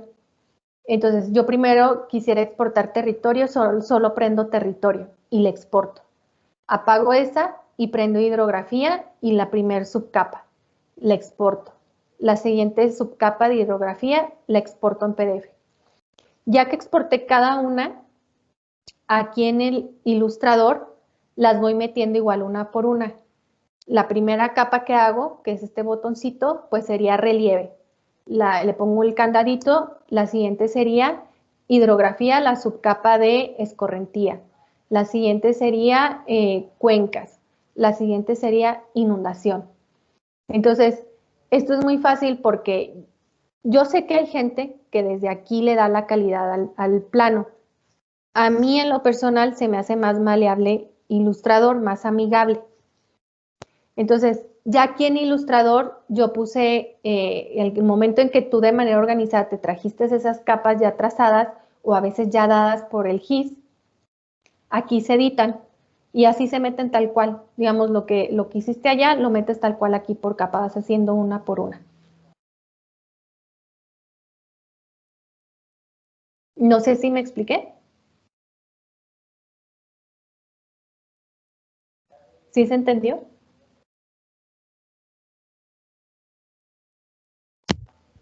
Es que conecté unos audífonos y sí, quedó claro. Muchas gracias. Sí. A lo mejor después deberíamos de tener un taller de cómo hacerlo ya y que hagamos uno.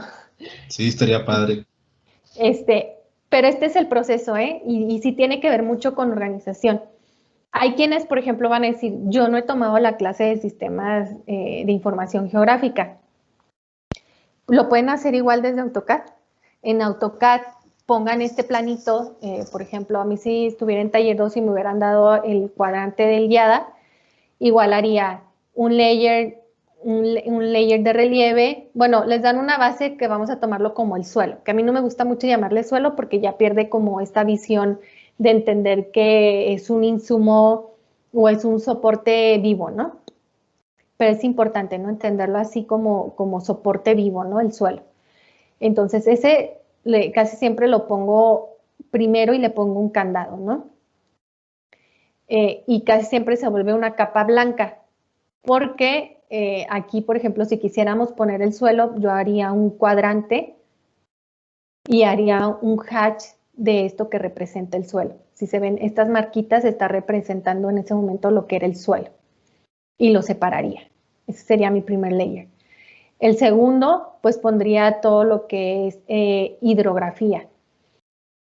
Son estas escorrentías y las dibujaría. La siguiente capa sería la sequía, que en su cuadrante del YADA por ahí pasaba una sequía también, entonces marcaría la sequía. El YADA se inunda, marcaría esa zona de inundación dentro de la subcapa de hidrografía. Entonces, ya al generar esas capas, además de que me permite darle una calidad de línea y que cuando presento mi proyecto no se vea el manchón, también me ayudó a entender problemáticas de, por ejemplo, ahorita los que están trabajando esa zona de proyecto, yo no sé si han sabido por qué se inunda la Avenida del Charro, por ejemplo. La superposición les permitiría entender, pero no a la escala del cuadrante que les dieron. Eso se entiende a la escala intermedia o a la escala urbana de por qué esa calle se inunda.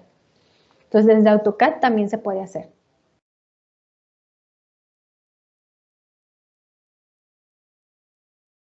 Entonces, los ejemplos que les voy a poner es precisamente ya de la implementación de la superposición.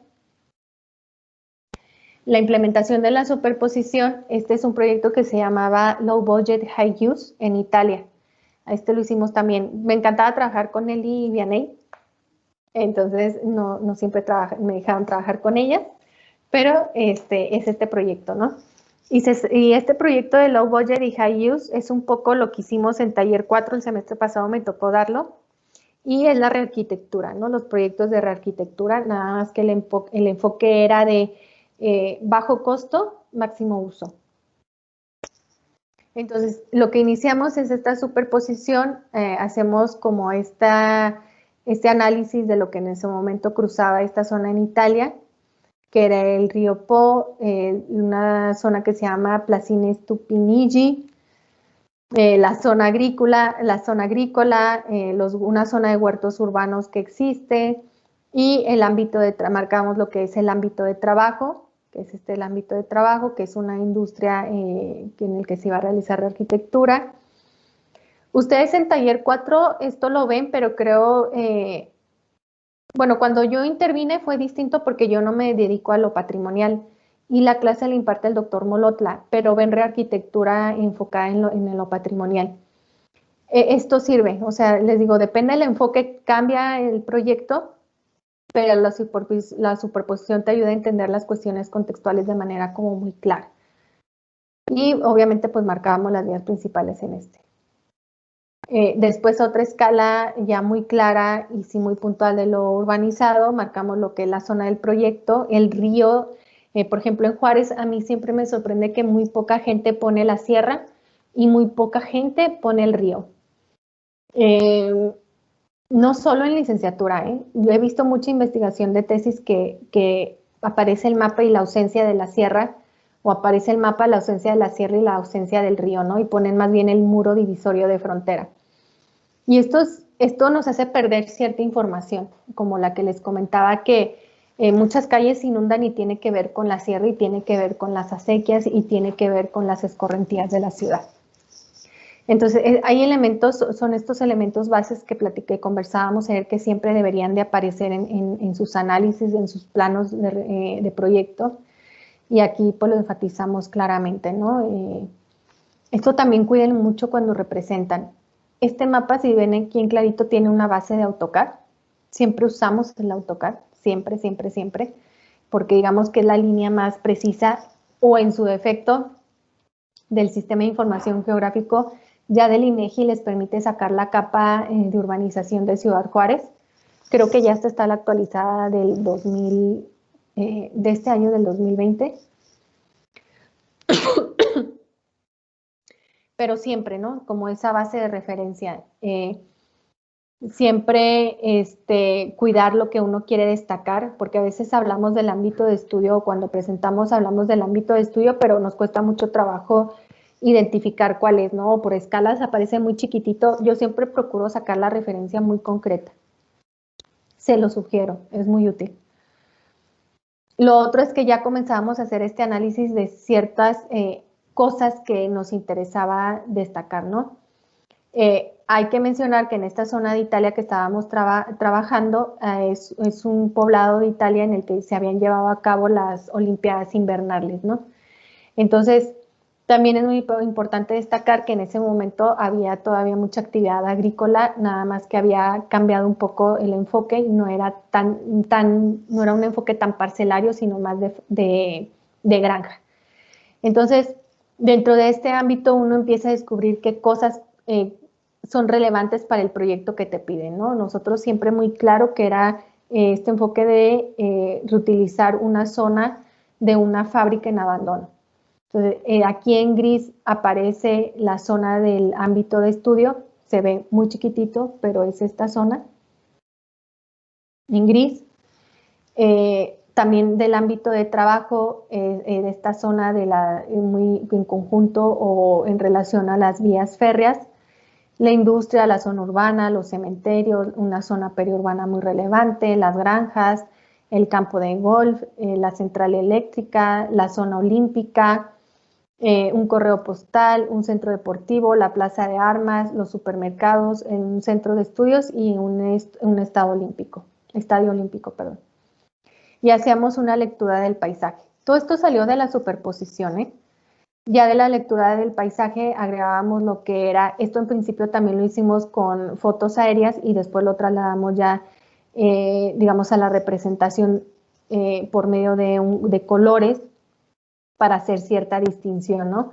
En este workshop realmente lo hicimos creo que fue una semana, entonces íbamos a tardar mucho tiempo en meter la foto aérea, recortar en Photoshop y distinguir entre granja agrícola y, digamos, la intensidad de uso o si era una agricultura periurbana.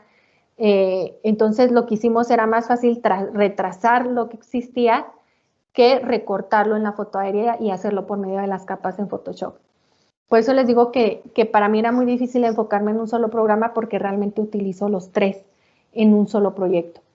En este momento lo más fácil fue eso, redibujar, y entonces, si se fijan otra vez, la base del dibujo, el río Po, el ámbito de trabajo, el campo de golf, que tenía que ver esto también con los sistemas vegetativos que en ese momento existían. El campo de golf se incluye, la agricultura periurbana, las granjas agrícolas también, ¿no? Y unas que acentuábamos únicamente como granjas, pero que no eran agrícolas.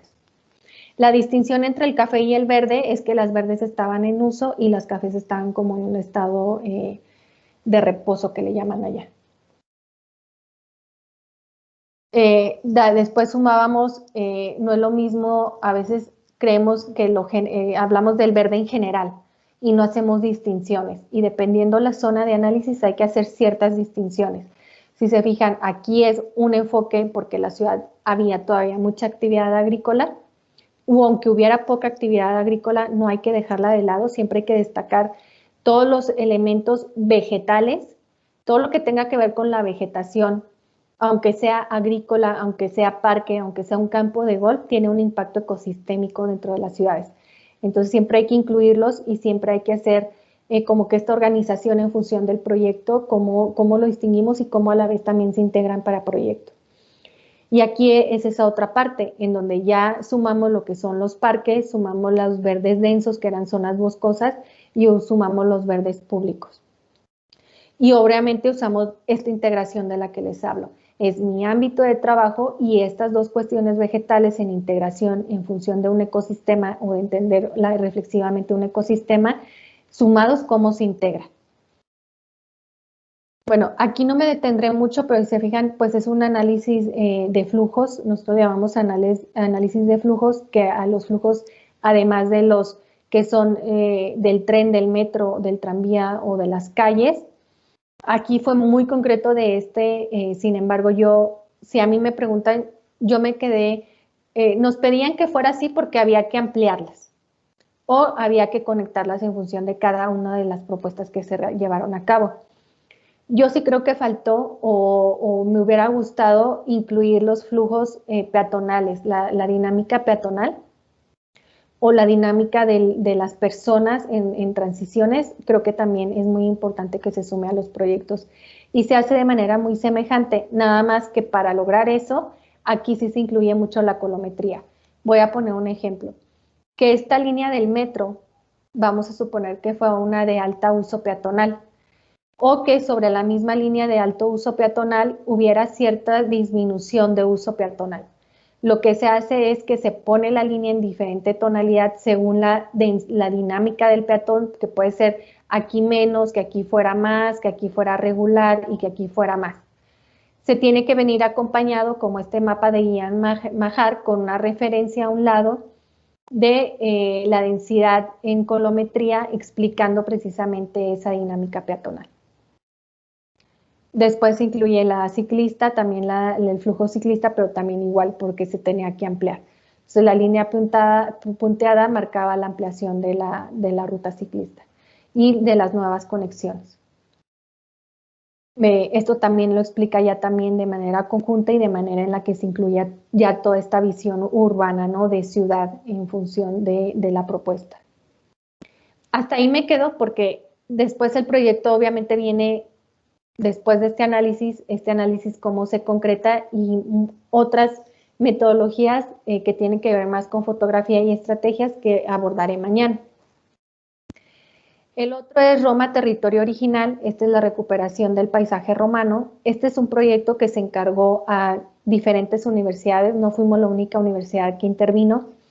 Yo les comentaba que la mayoría, de hecho, a excepción de este proyecto, los proyectos que realicé en el máster y que muchas veces colaboramos u opino con otros compañeros del máster que están en otras ciudades o en otros países, ha sido digital. A excepción de este signo se le pagó porque Roma lo que buscaba es un proyecto que se llamó Roma 2025 y Roma pidió ideas de proyecto. No pidió los proyectos en sí para ejecutar, pidió ideas de proyecto. Entonces, Roma, la ciudad, le pagó a las diferentes universidades una parte de los viáticos para que los estudiantes fuéramos a conocer los ámbitos de trabajo.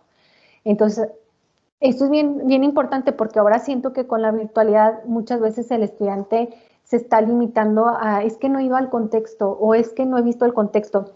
Pero en realidad, por ejemplo, aquí no fuimos al contexto, entendimos el contexto desde los elementos o los insumos que nos permitían entenderlo, ¿no? Y es mucha observación, mucho Google Earth, mucho buscar antecedente histórico, mucho ver fotografía.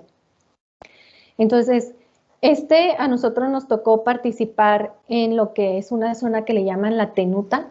La tenuta es esta zona que nosotros, y el mismo Roma lo conoce como el último cuadrante de Roma verde.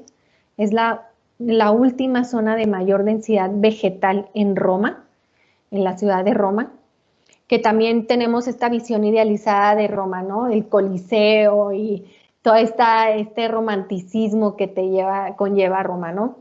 Pero al momento en el que uno sale de la zona central de Roma, es una Roma muy similar a Juárez. El borde de Roma, las zonas periurbanas de lo que es Roma o digamos lo que nosotros periurbano, pero la ciudad más vivida por los romanos, que no es el centro de Roma. El centro de Roma es una parte muy turística romana. Por ejemplo, Ostia, en esta zona se encuentra Ostia, en Roma.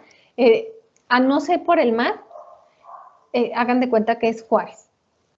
En el sentido, me refiero de cómo es el paisaje, además de austero, un poco desértico, en el sentido precisamente de la desertificación que hablábamos, de cómo es el asentamiento, de cómo ha sido la ocupación, de cómo es la problemática en el narcotráfico. El narcotráfico, hay un problema gravísimo en Roma y en Ostia es uno de esos centros problemáticos.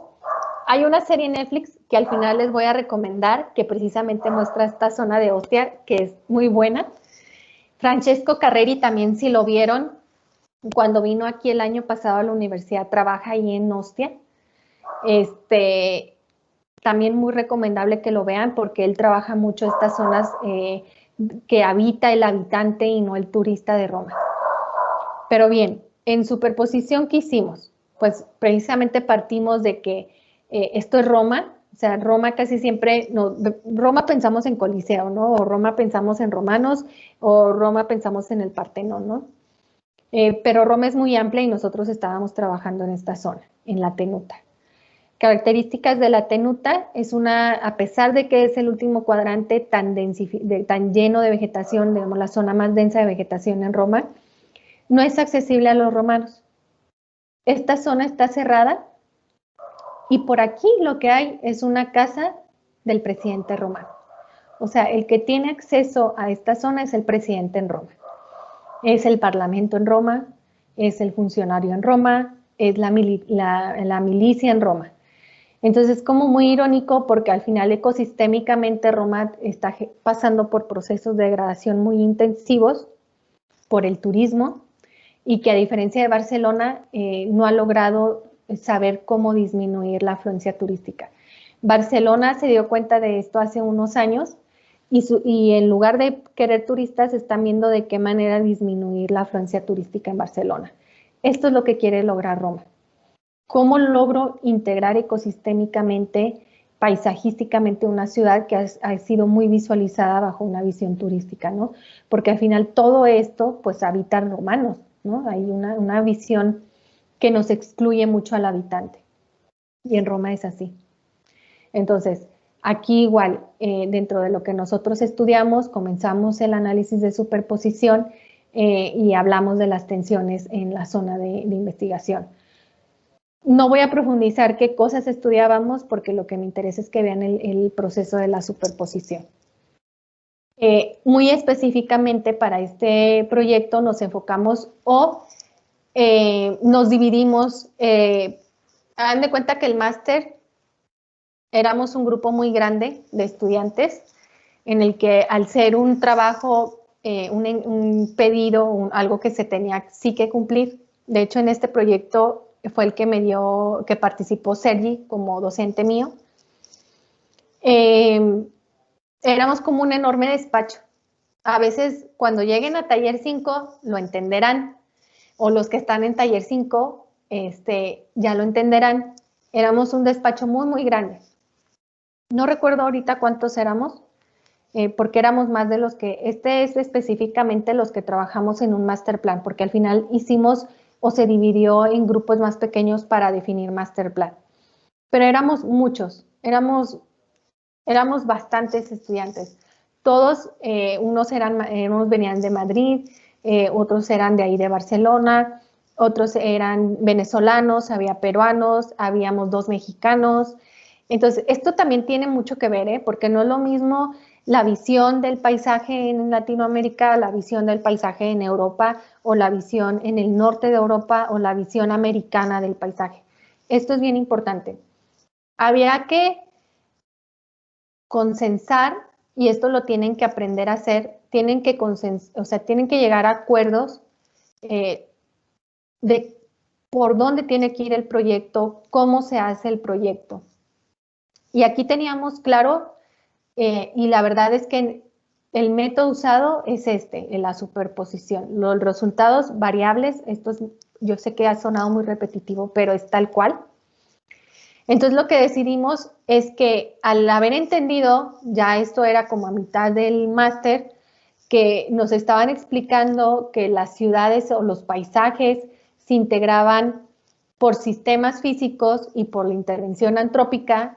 Lo que decidimos, y que creo que fue muy saludable, es que ese despacho muy grande hicimos subgrupos que estudiaban el sistema del agua, el sistema del verde, el sistema edafológico, el sistema geológico, lo urbano muy puntualmente, y lo urbano había unos subgrupos que hacían el levantamiento de la ocupación urbana, hacían el levantamiento de ya la visión urbana de lo que es la vegetación que resulta en parques. Entonces, se fijan, es algo muy grande, muy completo. Entonces, yo les presento en el que participé, que era el sistema del agua, y cómo lo veíamos como un intercambiador ecológico. Entonces, igual, hay una base de AutoCAD, y a partir de esta base de AutoCAD marcábamos en Ilustrador, marcábamos las zonas de mar, marcábamos las zonas de escorrentías donde se unían al mar, las zonas de relieve que producían esta escorrentía, y entonces esto después más adelante se ve cómo tiene un impacto en la zona agrícola y en ciertas zonas de ocupación urbana que no es posible ocupar urbanamente, precisamente por estas cuestiones de relieve e hidrografía. Después hablamos de lo de que era la playa y el sistema dunar, que a veces hablamos de playa sin entender que es por medio de un sistema hidrológico que existe y que esto tiene un impacto en el sistema dunar. Hablábamos del sistema boscoso, que era la reserva de la tenuta. Esta reserva de la tenuta también a veces olvidamos que para que haya vegetación tiene que haber un sistema hidrológico. El sistema agrícola, que por lo mismo que existe este relieve y existe este sistema hidrológico, pues se permitía la existencia de este sistema agrícola.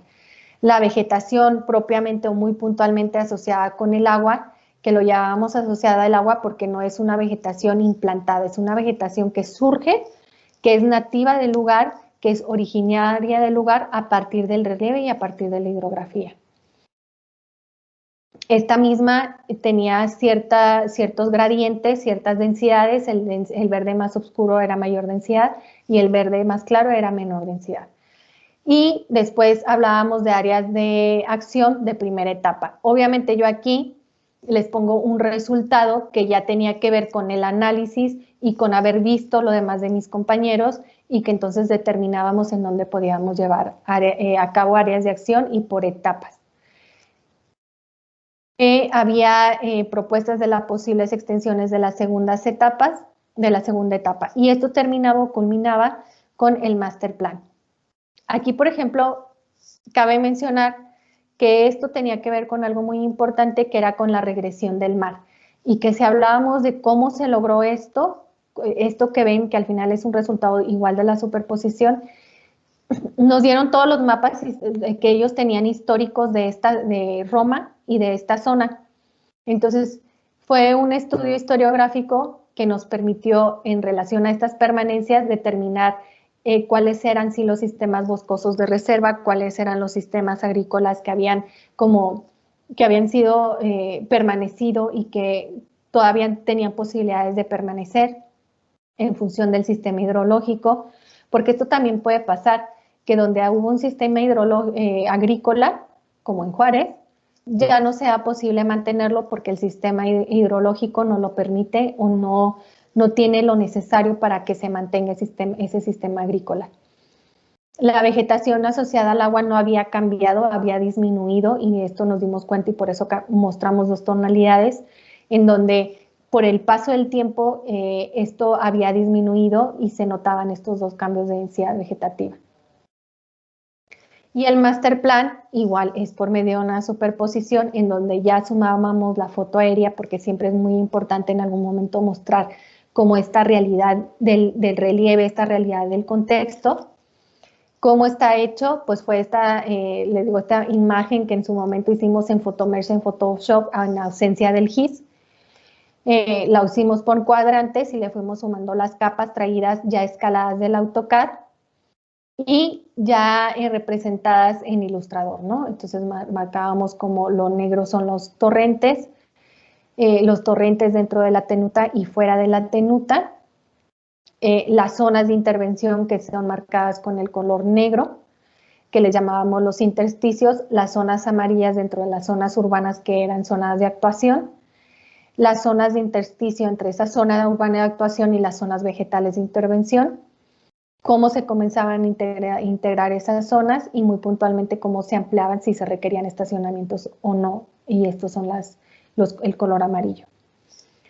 Y había una parte muy importante que tenía que ser la zona de intercambio entre la tenuta y lo que estaba fuera de la tenuta y marcar el área que las iba a unir.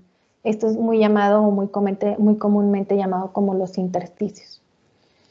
Esta zona de intercambio era muy importante porque teníamos un área de 393 hectáreas de la tenuta y a la zona de intercambio a lo que se integraba en relación a lo que en ese momento era la fuera de la tenuta se esperaba abarcar 59.76 hectáreas. Y aquí se muestra, digamos, ya lo que en proyectos puntuales se llevó a cabo, ¿no? En relación a la integración de la propuesta. y ahí terminaría.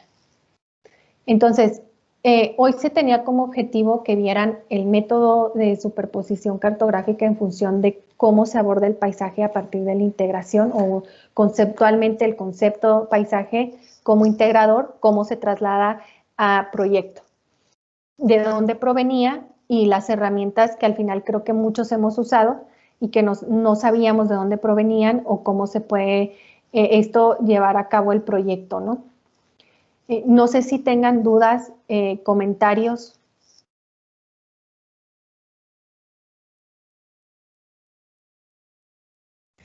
Yo, Cassandra. Adelante, Cassandra. Mencionó al inicio, bueno, al ponerse a explicar sobre las capas, que el INEGI tiene un trazado ¿La información? Ajá, la información. Sí. Entonces ¿Esto? simplemente no. Se los voy a abrir porque a veces me parece que hay que conocer las fuentes de información. Entonces, sí, el INEGI tiene información. Maestro, también sería el de NUE, ¿no? ¿El qué, perdón? De NUE. Sí. También maneja las capas de información. Exactamente. Si se los pudieras también agregar en el chat, Iliana, en lo que les muestro la página. Sí, maestro. Muchas gracias, Iliana. Miren, INEGI tiene las bases de datos. Me cambiaron la página.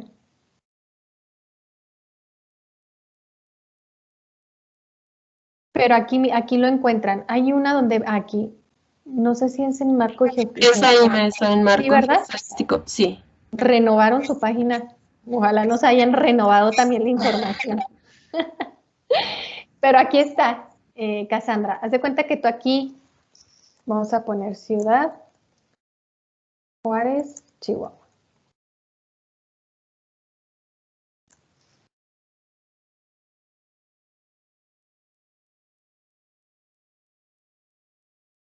Uy, está bien lentito mi internet. O sea, va a ser más fácil con el Zoom. Pues aquí ya está Juárez, ¿sí?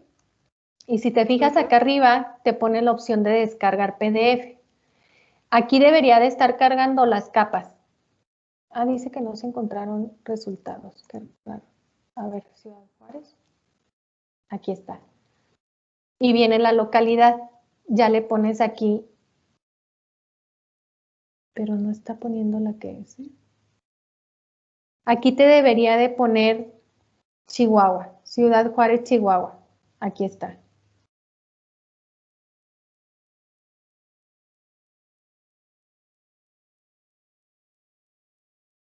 No, me mandó a otro lado. Ahí tú puedes hacer la búsqueda. Entonces pones Ciudad Juárez, Chihuahua, que ahorita no me salió la localidad. Pones Ciudad Juárez y aquí te debería de aparecer como que se empalma la información. Puede que sea mi internet.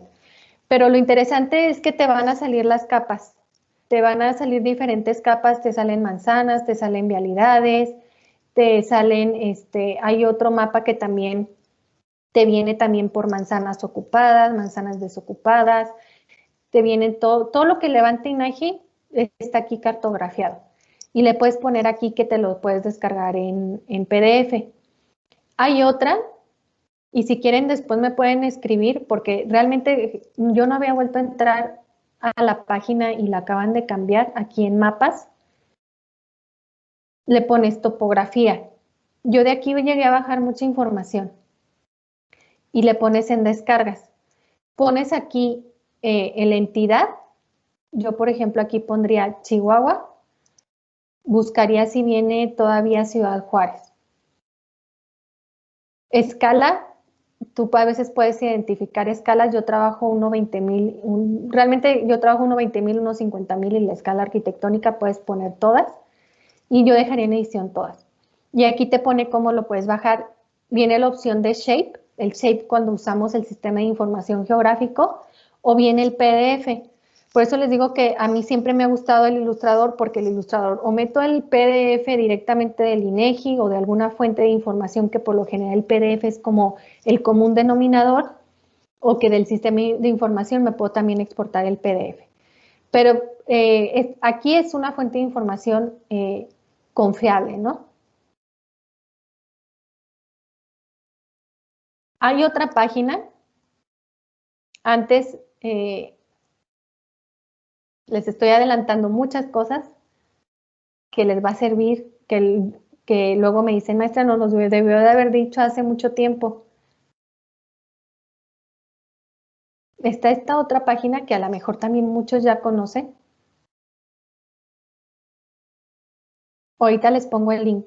Pero esta página PDN Mapa Interactivo Mapping es de Ciudad Juárez y El Paso. Igual aquí vienen ciertas layers. Viene el dibujo, te deja elegir, te deja dibujar y también te las deja descargar. Aquí, si te fijas, te da la opción de PDF, te da también la opción de el GIF, te da también la opción de el TIFF, o sea, hay muchas opciones, pero te fijas como el común denominador es PDF. Raras veces nos dejan el JPG. Pues entonces tú le pones el PDF, te dicen que si quieres la imagen en la aerofoto de Landsat. Hay veces también que te deja elegir el tamaño de hoja, si solo quieres la línea. Entonces, esta página, déjenme les copio el link y se los pongo aquí en el chat. No, no la conocía. Wow.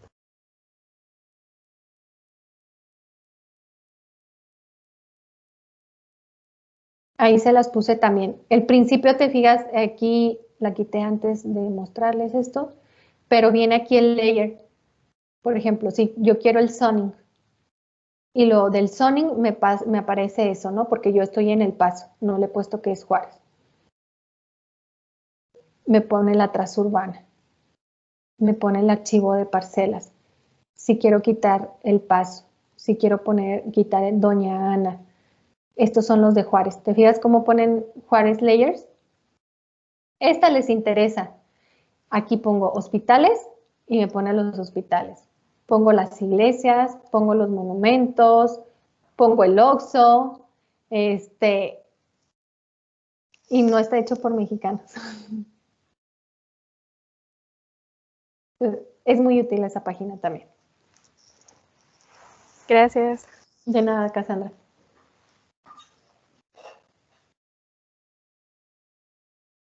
Pues no sé, yo creo que me gustaría saber qué les ha parecido hasta ahorita la clase, qué les gustaría ver. Profa, yo tengo una pregunta. Bueno, no es así referente muy bien a lo que es al taller, pero es que a mí me impresionó mucho cómo usted llegó así hasta Italia o a Nueva York haciendo esos grandes proyectos y quería preguntarle cómo lo han contactado más bien, cómo han organizado todo ese proyecto. Mira, realmente yo creo que yo creo que todos podemos, creo que al final yo siempre esperaba más.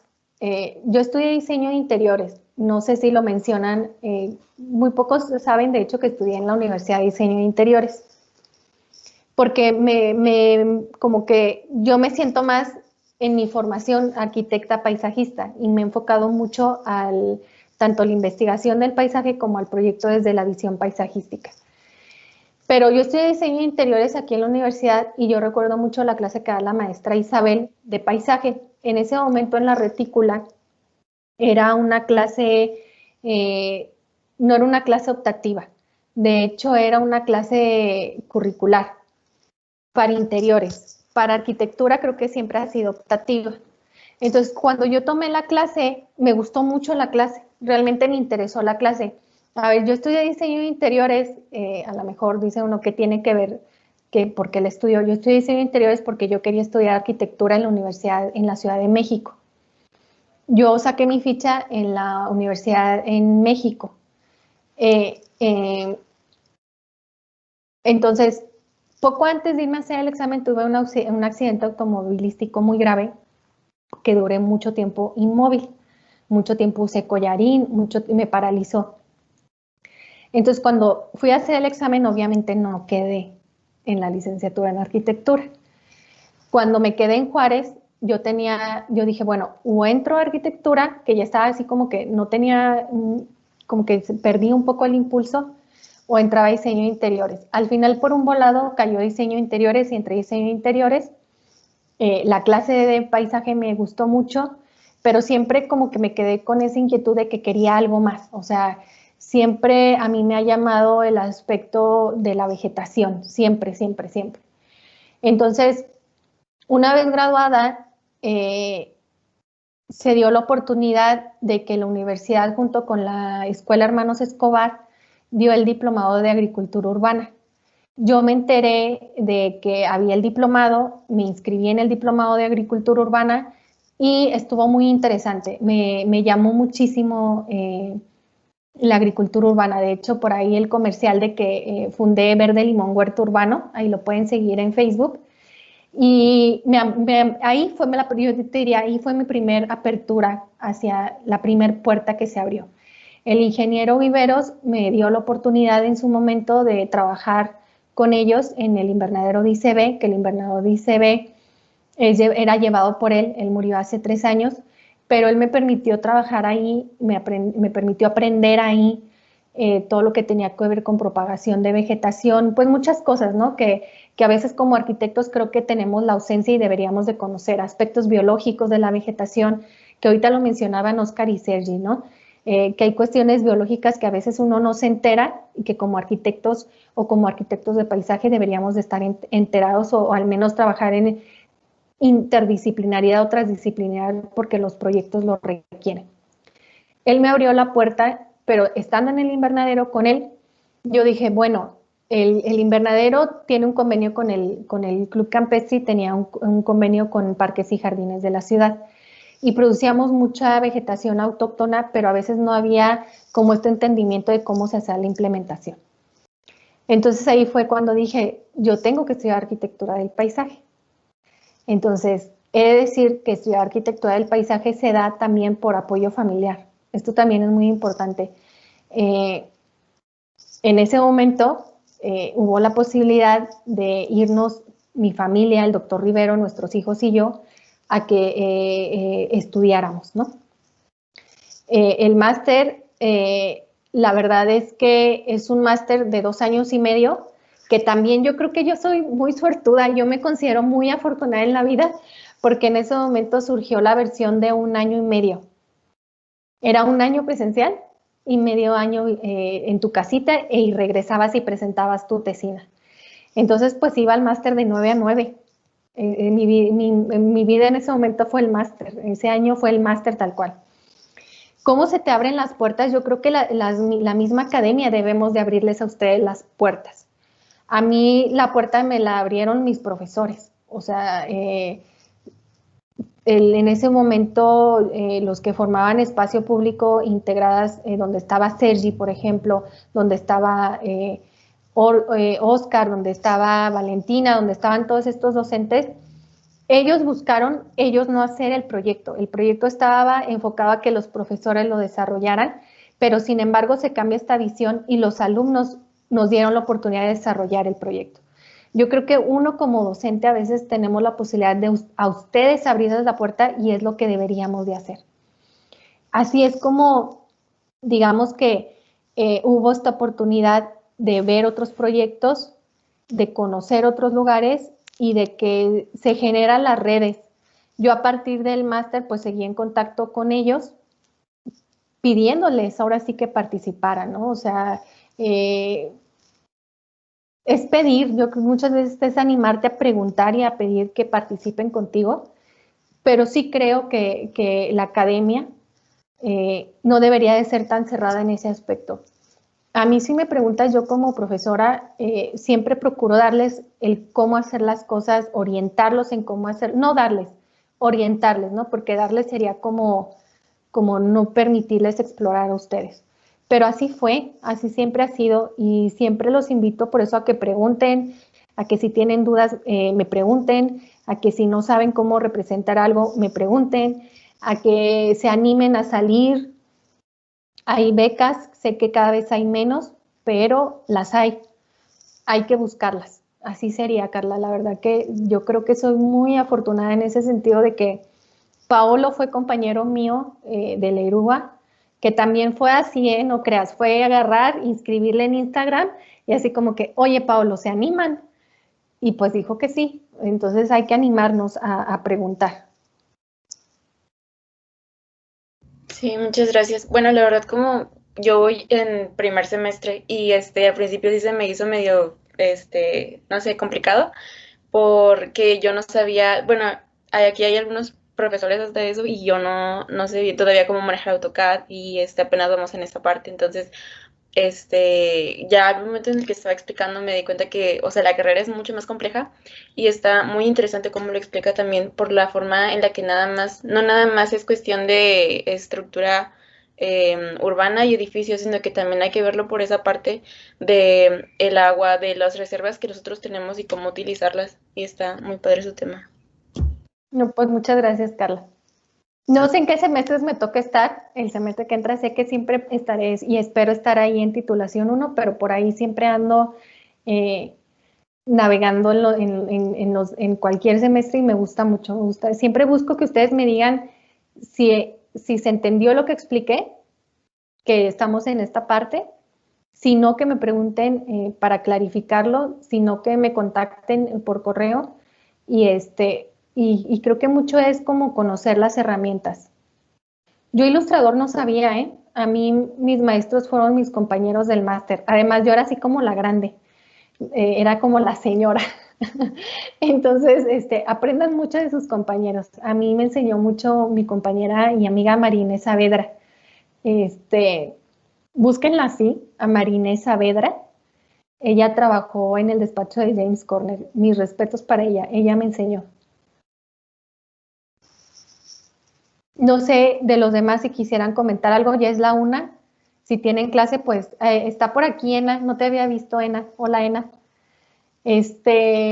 Aló, aló. Hola Ena. ¿Qué te pareció Ena?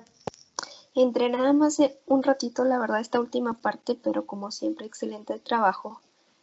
Todo lo que desarrollas y grandes aportaciones a los estudiantes desde compartir y todas estas inquietudes que tienen y que vean la visión y la amplíen hacia dónde pueden llegar. Así es que excelente tu participación y que les siembres esa semillita de inquietud de qué más hay. Gracias, Ena. No, qué bueno que la viste y ahí se queda grabada también si la quieren compartir, chicos. Pues por mi parte sería todo. Gracias por asistir. El día de mañana continuamos. Vamos a pasar ahora sí, digamos, vamos a saltar del método de ese principio de qué era el paisaje, del ejercicio del dibujo, del método de superposición. Vamos a una parte en la que vamos a ver el uso de la fotografía, la implementación de la fotografía y cómo se integran la suma de las metodologías.